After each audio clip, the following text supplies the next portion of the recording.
Chapter 1 है बच्चे तुम्हारा accounting for partnership from basic concept यानी कि फंडामेंटल्स। और क्वेश्चन नंबर 1 है बच्चे what are the meaning and definition of partnership. Partnership का मीनिंग एंड डेफिनेशन समझेंगे इस क्वेश्चन में। बच्चे पार्टनरशिप को डिफाइन किया गया है इंडियन पार्टनरशिप एक्ट 1932 के सेक्शन 4 में। ये इंडियन पार्टनरशिप एक्ट क्या है? Indian partnership act 1932। एक्ट क्या होता है? एक्ट होता है बच्चे कानून,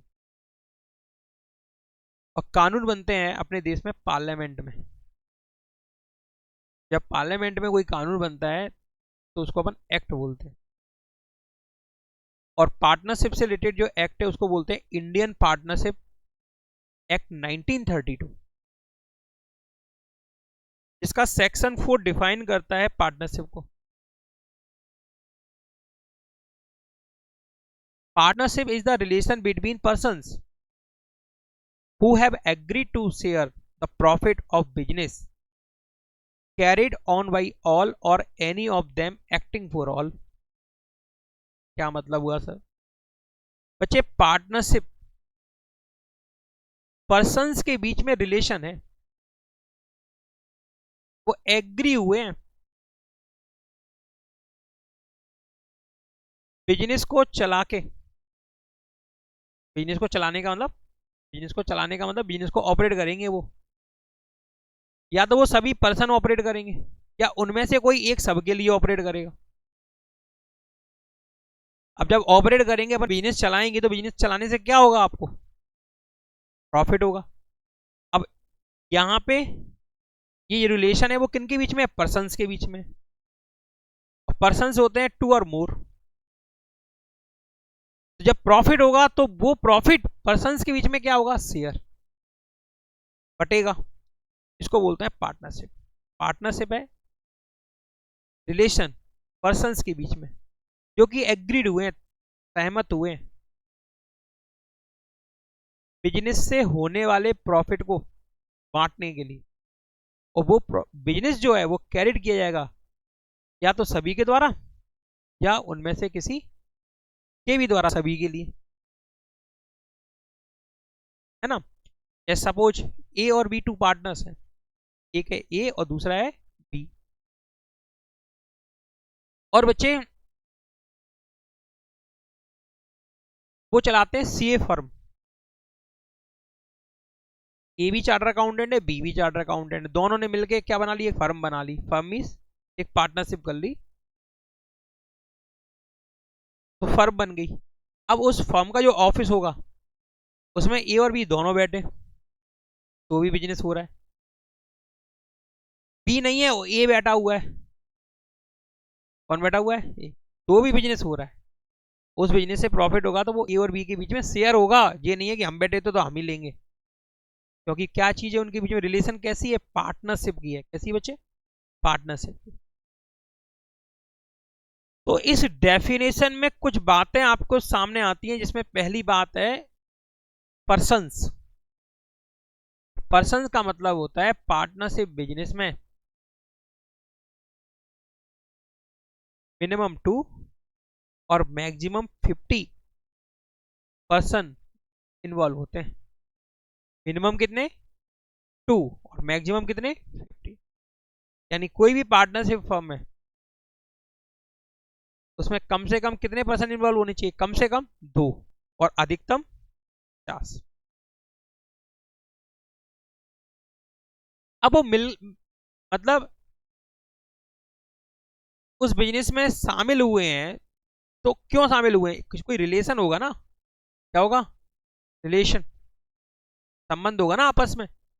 दो दोस्त हैं ए और बी, उन्होंने पार्टनरशिप बिजनेस स्टार्ट किया तो वो उनके अंदर कौन सी रिलेशनशिप थी? दोस्ती की रिलेशनशिप। बोलो, नातेदार हैं, कोई ना कोई रिलेशन तो होगा। तभी तो, ये थोड़ी है कि रोड से कोई निकल ला के आ जाओ हम पार्टनर बन जाओ तो। हाँ बोलो। जैसे यहाँ मैम पढ़ाती हैं, मैम हमारी स्टूडेंट थी तो उन्हें हमने अपने कोचिंग में क्या बना लिया? पार्टनर बना लिया। तो रिलेशन है कि नहीं? तो रिलेशन होना चाहिए, क्या होना चाहिए? अब ये नहीं है कि आपका दोस्त है और आप उसको जबरदस्ती पार्टनर बनाओ, उसको ऑफर करो कि ऐसा ऐसा पार्टनरशिप बिजनेस अपने चालू है ना, तो पार्टनर बन जाओ। तो एग्री होना चाहिए, क्या होना चाहिए वो? ये नहीं है कि जबरदस्ती बिठा लो दुकान पे। कैसा होना चाहिए वो? एग्री। यानी पार्टनरशिप का जन्म होता है एग्रीमेंट से। किससे होता है? एग्रीमेंट से। एग्रीमेंट का मतलब होता है समझौता, ठीक है ना। और समझौता यानी कि एग्रीमेंट, ये टू टाइप का होता है। एक होता है ओरल और एक होता है रिटेन। एग्रीमेंट में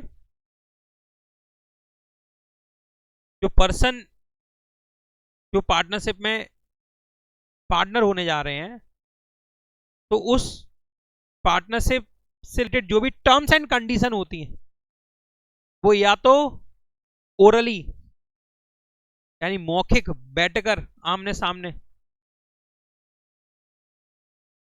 तय कर ली जाती हैं, या वो लिख ली जाती हैं। क्या कर ली जाती हैं? लिख ली जाती हैं, राइटिंग में कर ली जाती है। अब ये बताओ तुम हमें कि जो टर्म्स एंड कंडीशन ओरली तय हो गई हैं, भविष्य में जब झगड़ा होगा तो जो ओरली तय हुई है टर्म्स एंड कंडीशन, उनसे उस झगड़े को सुलझा सकते हैं, या रिटन में जो टर्म्स एंड कंडीशन लिख ली गई है उनसे सुलझा सकते हैं। बताओ किससे सुलझा सकते हैं? रिटन वाली सुलझा सकते हैं कि नहीं? क्योंकि ओरली है, अब झगड़ा हो गया ए और बी के बीच में, ए बोला हमने तो कहा ही नहीं था ऐसा, बी बोले हमने तो ऐसा बोला नहीं था, रिटन में ही नहीं है। और जस्टिस के लिए अपन कहां जाते हैं? कोर्ट में आते हैं। और कोर्ट क्या मांगता है आपसे? एविडेंस मांगता है। क्या मांगता है? और एविडेंस किस पे होना चाहिए? पेपर पे होना चाहिए। यस। तो तुमने देखा कि आप जब जस्टिस के लिए कोर्ट में जाते हो झगड़ा होने पर, तो कोर्ट क्या मांगता है आपसे? एविडेंस मांगता है।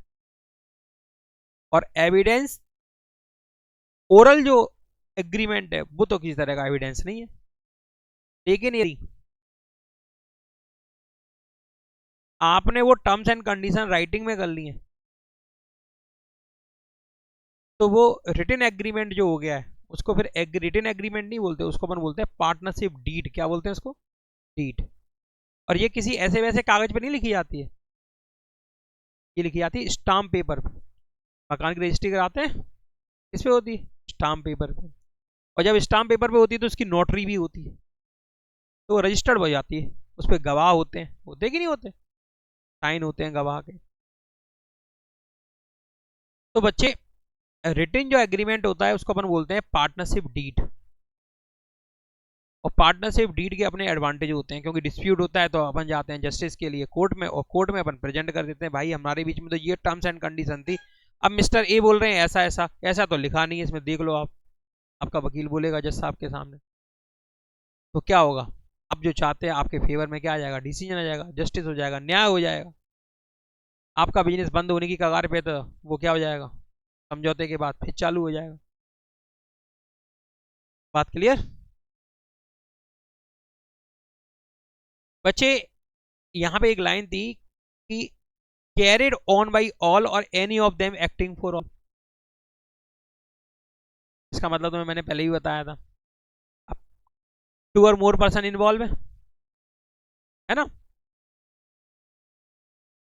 अब वो सभी पर्सन मिलके भी बिजनेस कर सकते हैं, कैरिड कर सकते हैं, या उनमें से कोई सबके लिए काम कर सकता है।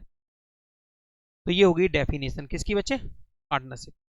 Partnership is the relation between persons who have agreed to share the profit of a business carried on by all or any of them acting for। बच्चे, अब यहां पे अपन समझेंगे partners firm and firm name. Partner क्या है? Partner किसको बोलते हैं? फर्म किसको बोलते हैं? और फर्म का नेम क्या होता है? The person who have entered into partnership with one another are individually called partner. बच्चे किसी पार्टनरशिप में जो भी पर्सन इन्वॉल्व है उनको आप क्या बोलते हैं? पार्टनर बोलते हैं। इंडिविजुअली क्या बोला जाता है उनको? पार्टनर। ए बी सी एक फॉर्म है, ए बी सी एक फॉर्म है जिसमें एक पर्सन है ए, दूसरा पर्सन है बी, तीसरा पर्सन है सी। तो इंडिविजुअली क्या बोला जाएगा? ए कौन है? पार्टनर। बी तुम्हें उस बिजनेस में दिखाई दिया तो बी कौन है? पार्टनर। सी कौन है? पार्टनर। यस। और कलेक्टिवली इनको क्या बोला जाता है? फर्म। कलेक्टिवली क्या बोला जाएगा? फर्म। क्या कर रहे हैं एबीसी? फर्म चला रहे हैं। क्या चला रहे हैं? फर्म का मतलब कैसे होता है? पार्टनरशिप से होता है, पार्टनरशिप बिजनेस से। क्या चला रहे हैं? फर्म। और फर्म जो जिस नाम से चल बिजनेस कर रही है, फर्म जिस नाम से बिजनेस कर रही है उसको अपन फर्म का नेम बोलते हैं, फर्म नेम बोलते हैं। ठीक है ना? जैसे कि दो चार्टर अकाउंटेंट है ए और बी, और उन्होंने पार्टनरशिप फर्म बनाई। एक जैन है, एक गुप्ता है। तो Jain and Gupta associate. Firm का नाम क्या है? Jain and Gupta associate. ये क्या हो गया? फर्म का नाम। पार्टनर कौन है? एक जैन और एक गुप्ता। ठीक है? कर क्या रहे हैं? फर्म चला रहे हैं। फर्म का नाम क्या है? Gupta and Jain associate. ठीक है ना? कोई लॉयर फर्म है, लॉयर फर्म, लॉयर समझते हो? वकील होते हैं ना, कोई फर्म बनाते हैं। अब तो ढेर सारी मूवी आती हैं, वेब सीरीज आती हैं, अब तो समझ गए होंगे लॉयर्स क्या होते हैं। तो लॉयर फर्म्स होती हैं, जैसे कि सिंह एंड सिंह एसोसिएट्स, है ना? एक सिंह साहब है ए और दूसरे सिंह साहब कौन है? बी। दोनों की फर्म है, फर्म का नाम क्या है? Singh and Singh associate. A Singh अलग से क्या बोले जाएंगे? पार्टनर। बी सिंह क्या बोले जाएंगे? पार्टनर। कर क्या रहे हैं? फर्म। और फर्म का नाम क्या है? Singh and Singh associate. बात क्लियर?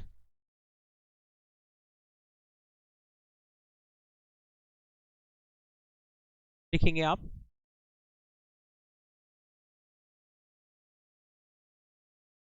लिखिए चैप्टर 1,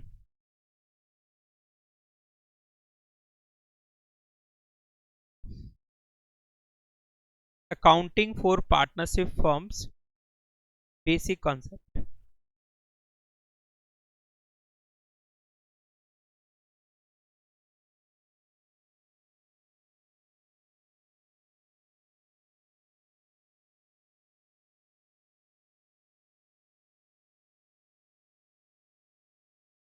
यस। क्वेश्चन नंबर 1 है बच्चे, what are the meaning, what are the meaning and definition of partnership, what are the meaning and definition of partnership.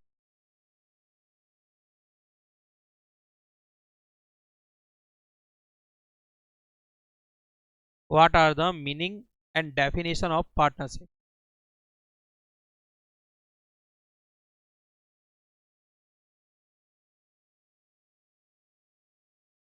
Answer लिखेंगे आप। Partnership is defined, partnership is defined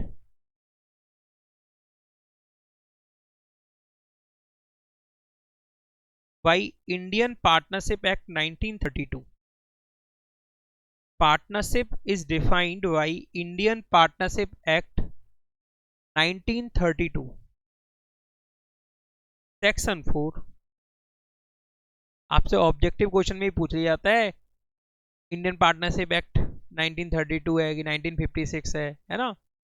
आपसे पूछ लिया जाता है कि जो डेफिनेशन है वो किस सेक्शन में दी गई है, 4 में दी गई, 5 में दी गई। 1 मार्क क्वेश्चन बन जाते हैं एज फॉलोज। अब डबल इन्वर्टेड कॉमा स्टार्ट करोगे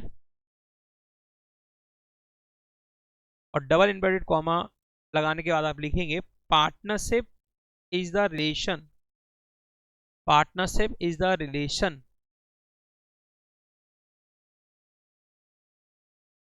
between persons, between persons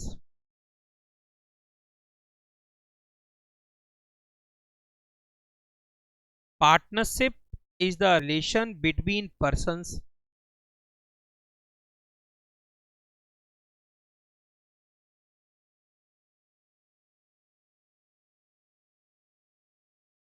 who have agreed who have agreed to share the profits who have agreed to share the profits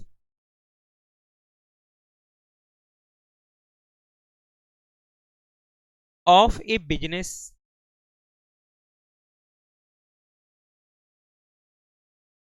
carried on by all or any of them acting for all.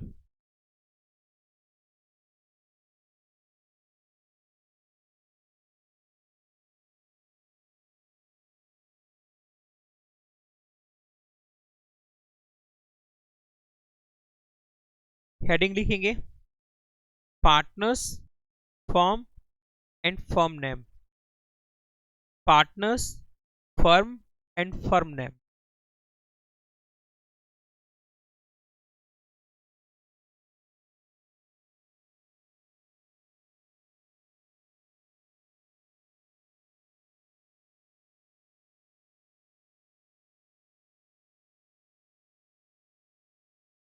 the persons who have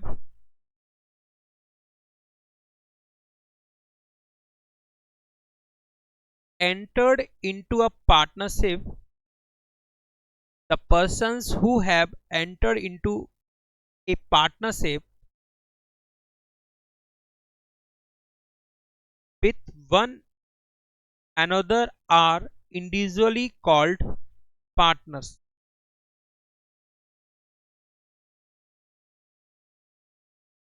and collectively a firm. Individually तो बोलेंगे partners और collectively उनको क्या बोलेंगे firm.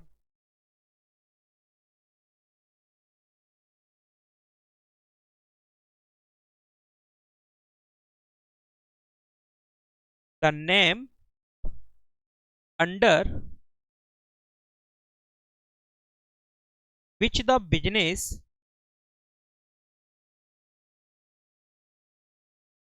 the name under which the business is carried is called firm name is called firm name.